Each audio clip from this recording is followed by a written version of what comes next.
শ্রমিক ভাই, এই দেখেন আপনাদের স্টেট পাসের অবস্থা। আমি মাল পাঠাইছি সুনামগঞ্জ জেলা, ধর্মপাশা থানা, ঠিকানা হচ্ছে ইসলামপুর। সো প্রথমে মালটা হচ্ছে এন্ট্রি করছে, এন্ট্রি করার পরে সাভার ওয়্যার হাউসে পাঠাইছে। ওয়্যার হাউস রিসিভ করে পার্সেলটা পাঠাইছে নেত্রকোনা। আমার ঠিকানা হয়েছে সুনামগঞ্জ জেলা, ধর্মপাশা থানা। তাহলে এটা নেত্রকোনা কেন পাঠাবে? নেত্রকোনা 23 তারিখে পাঠাইছে, 23 তারিখে নেত্রকোনা পার্সেলটা রিসিভ করছে, রিসিভ করে সে পাঠাইছে ধর্মপাশা। ওকে ফাইন, সুনামগঞ্জ জেলা ধর্মপাশা পাঠাই দিছে, গুড।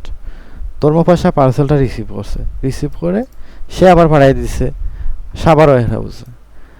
সে ঠিকানা চেঞ্জ করছে, চেঞ্জ করে জামালগঞ্জ থানা, সুনামগঞ্জ জেলা। তো ধর্মপাশা হচ্ছে জামালগঞ্জের পার্শ্ববর্তী থানা, সুনামগঞ্জ একই জেলা বাট পার্শ্ববর্তী জেলা। তো পার্শ্ববর্তী জেলাতে সরাসরি ট্রান্সফার করে দিলে হয়ে যায়, অথবা সুনামগঞ্জ সদরে পাঠাই দিলে হয়ে যায়। তাহলে এইটা কেন সে সাভার ওয়্যার হাউসে পাঠাইলো? এইরকম পার্সেল আমি আপনারা আগেও দেখাইছি। সাভার ওয়্যার হাউস পার্সেলটা রিসিভ করছে, এখন পাঠাইছে সিলেটে, আবার সিলেট থেকে যাবে সুনামগঞ্জ, সুনামগঞ্জ থেকে যাবে জামালগঞ্জ।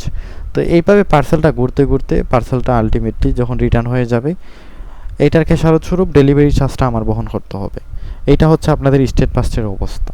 এর আগেও আমি আপনার পার্সেলের দেখাইছি যে যেই ঠিকানা পাঠানোর কথা ওই ঠিকানায় পাঠায় না, সাভার থেকে উল্টাপাল্টা ঠিকানায় কেন পাঠানো হয় ভাই? এইটার রিজনটা কি? এইটার সলিউশনটা কি আমাকে একটু বলেন।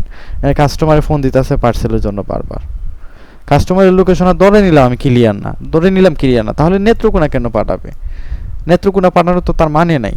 নেত্রকোনা পাঠাইছে ভালো কথা, নেত্রকোনা থেকে যাই হোক ধর্মপাশাতে পৌঁছাইছে, ধর্মপাশায় সে ঠিকানা চেঞ্জ করছে কাস্টমার সাথে কথা না বলে তো আর ঠিকানা চেঞ্জ করতে পারে নাই, অবশ্যই কথা বলে চেঞ্জ করছে। তো চেঞ্জ করে সে সরাসরি সুনামগঞ্জ সদরে পাঠাই দিলে হয়ে যায়, সে সাভার ওয়্যার হাউসে কেন পাঠাইলো? এইটার সলিউশনটা কি আমাকে একটু জানাবেন ভাই।